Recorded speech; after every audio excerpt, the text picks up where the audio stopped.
এটা ভাল খবৰ বিএসএফ নতুন চাকৰি মুকলি হৈছে পঢ়া লিখা কিমান লাগিব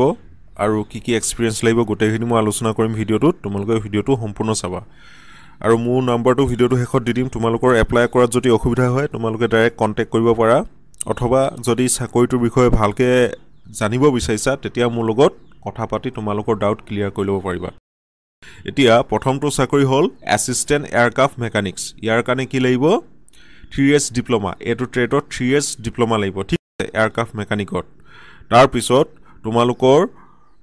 অথবা এটো তোমালোকৰ যদি ডিপ্লোমা নাই গ্ৰুপ এক্স ডিপ্লোমা তোমালোকৰ এয়াৰ ফোৰ্সৰ দ্বাৰা এটা মানে ডিপ্লোমা দিয়া হয় হে ডিপ্লোমাটো থাকিলে তোমালোকে এপ্লাই কৰিব পাৰিবা এতিয়া প্ৰথম কথা মই কোৱালিফিকেশনখিনি মই আলোচনা কৰিলো ডিপ্লোমা কি লাগিব তাৰ পিছত তোমালোকৰ বয়স কিমান হ'ব হেখিনি মই আলোচনা এতিয়া দ্বিতীয়টো হ'ল এছিষ্টেণ্ট ৰেডিঅ' মেকানিক্স যাক চমুকৈ এএছআই বুলি কোৱা হয় ইয়াত 3 years ডিপ্লোমা বিচাৰিছে ডিপ্লোমা কিহত বিচাৰিছে ৰেডিঅ' মেকানিক্সত অথবা তোমালোকৰ গ্ৰুপ এক্স বুলি এয়াৰ ফোৰ্সৰ যোনটো ডিপ্লোমা আছে হেতু কৰিলেও হ'ব আৰু প্ৰিফাৰেবল 2 years লেভেন এভিয়েশনছ এক্সপেৰিয়েন্স মানে তোমালোকৰ বিমান পৰিবহনৰ 2 বছৰ ৰিলেভেন্ট এভিয়েশন এক্সপেৰিয়েন্স মানে বিমান পৰিবহনৰ তোমালোকৰ ৰিলেভেন্ট এক্সপেৰিয়েন্স থাকিলে বেছি বেটাৰ হয় বেছি ভাল হয় আৰু তোমালোকৰ যদি ডাউট লাগি আছে কিবা মোৰ নাম্বাৰটো ভিডিঅ'টো শেষত দি দিম তোমালোকে ডাইৰেক্ট কন্টাক্ট কৰিবা ঠিক আছে অকমানো সংকোচ নকৰিবা আৰু যদি এপ্লাই কৰোতে যদি অসুবিধা হয় তোমালোকে মোক ইনফৰ্ম কৰিবা তৃতীয় চাকৰিটো হ'ল কনষ্টেবল ষ্টৰমেন ইয়াত তোমালোকৰ পঢ়া লিখা লাগিব মেট্ৰিক পাছ আৰু তোমালোকৰ সায়েন্স থাকিব লাগিব মানে তোমালোকে 10 পাছত সায়েন্স পঢ়া হ'ব লাগিব তাৰ পিছত এতিয়া বহুতে ভাবিব সায়েন্স আছে নাই মেট্ৰিক পাছত সায়েন্স থাকে গতিকে তোমালোকে মেট্ৰিক পাছ হলে হ'ব তাৰ পিছত তোমালোকৰ 2 বছৰ এক্সপেৰিয়েন্স লাগিব 2 বছৰ এক্সপেৰিয়েন্স কিহত লাগিব তোমালোকৰ ষ্টৰমেনৰ কাম কৰা কোনোবা পাব্লিক সেক্টৰ হওক তোমালোকৰ গভৰ্ণমেন্ট সেক্টৰ হওক তাত তোমালোকে কাম কৰা অভিজ্ঞতা লাগিব এতিয়া আৰু এটা কথা কওঁ তোমালোকৰ ফুল এডভাৰটাইজিংটো যদি মানে তোমালোকে বিচাৰিছা তোমালোকে মোক WhatsApp নম্বৰটো ভিডিঅ'টো শেষত দি দিম তোমালোকে WhatsAppত কন্টাক্ট কৰিবা মই তোমালোকক ফুল এডভাৰটাইজমেন্টটো পঠাই দিম এতিয়া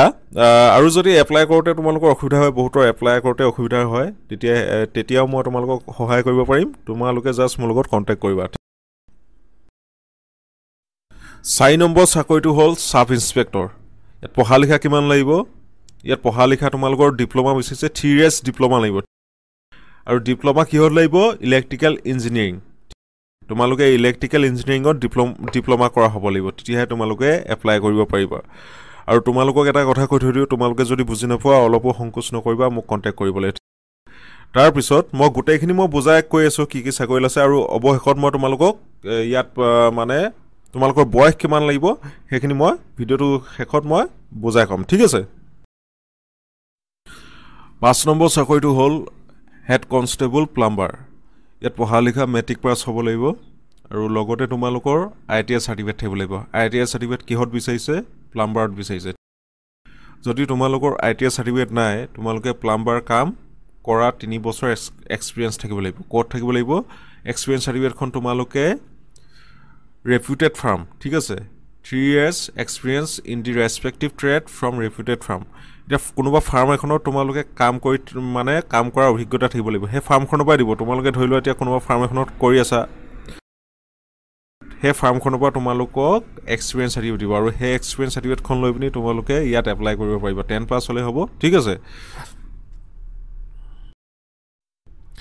6 নম্বৰ চাকৰিটো হ'ল হেড কনষ্টেবল কাৰ্পেন্টাৰ এটো কাৰ্পেন্টাৰ জব হয়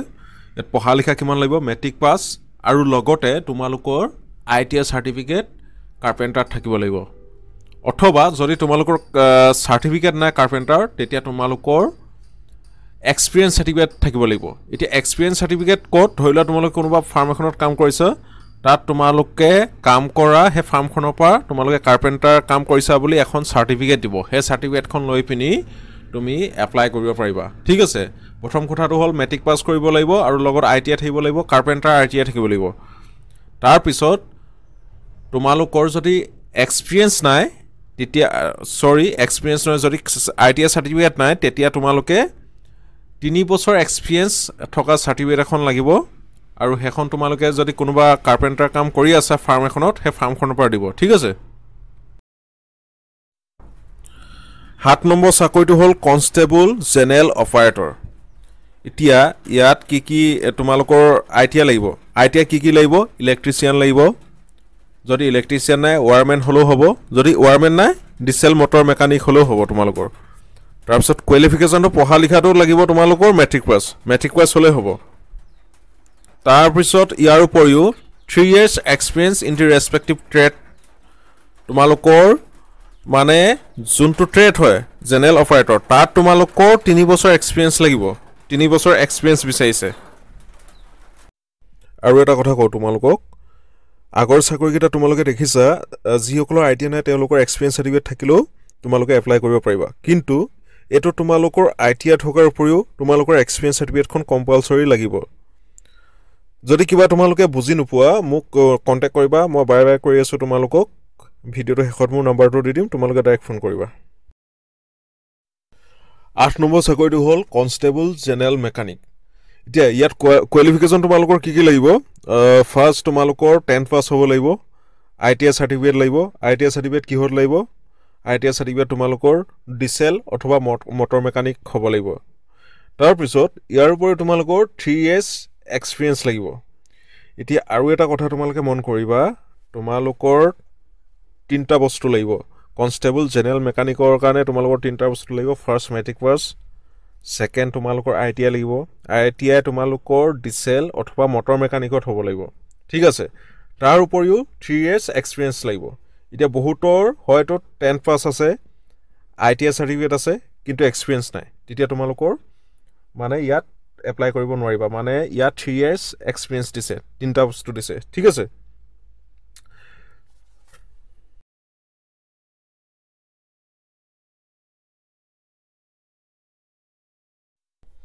এতিয়া হল 9 নম্বৰ চাকৰিলে এতিয়া 9 নম্বৰ চাকৰিটো হ'ল কনষ্টেবল লাইনমেন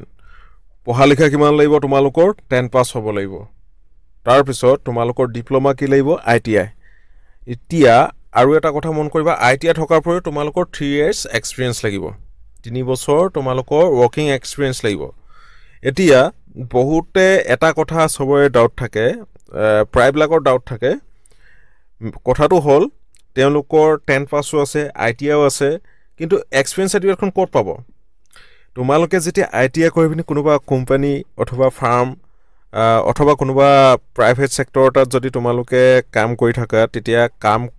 ধৰিলোৱা তোমালোকে 1 বছৰ কৰিলা তেতিয়া 1 বছৰ এক্সপিৰিয়েন্স সাৰ্টিফিকেট তোমালোকে ৰিকুৱেষ্ট কৰিব পাৰিবা যদি 3 বছৰ কৰিলা 3 বছৰ এক্সপিৰিয়েন্স সাৰ্টিফিকেট এখনৰ কাৰণে তোমালোকে হে অৰ্গানাইজেচনটোৰ পৰা তোমালোকে মানে ল'ব পাৰিবা কেনেকৈ ল'ব পাৰিবা তোমালোকে এপ্লিকেশন দিব লাগিব যে ইয়াত 3 বছৰৰ দিন কাম কৰি আছো আৰু তাৰ কাৰণে আমি এক্সপিৰিয়েন্স সাৰ্টিফিকেট বিচাৰিছো আৰু হে এক্সপিৰিয়েন্স সাৰ্টিফিকেটখন তোমালোকে ইয়াত এপ্লাই কৰিব পাৰিবা এতিয়া যিসকল এক্সপিৰিয়েন্স সাৰ্টিফিকেট মানে নাই 10 পাস আছে আৰু আইটিআই আছে তেওঁলোকে কিন্তু এক্সপিৰিয়েন্স সাৰ্টিফিকেটখন নাই তোমালোকে খুব সোনকালে কোনোবা প্ৰাইভেট সেক্টৰত তোমালোকে জব কৰি থাকা কাৰণ এক্সপিৰিয়েন্সটো খুবেই ইম্পৰ্টেন্ট ঠিক আছে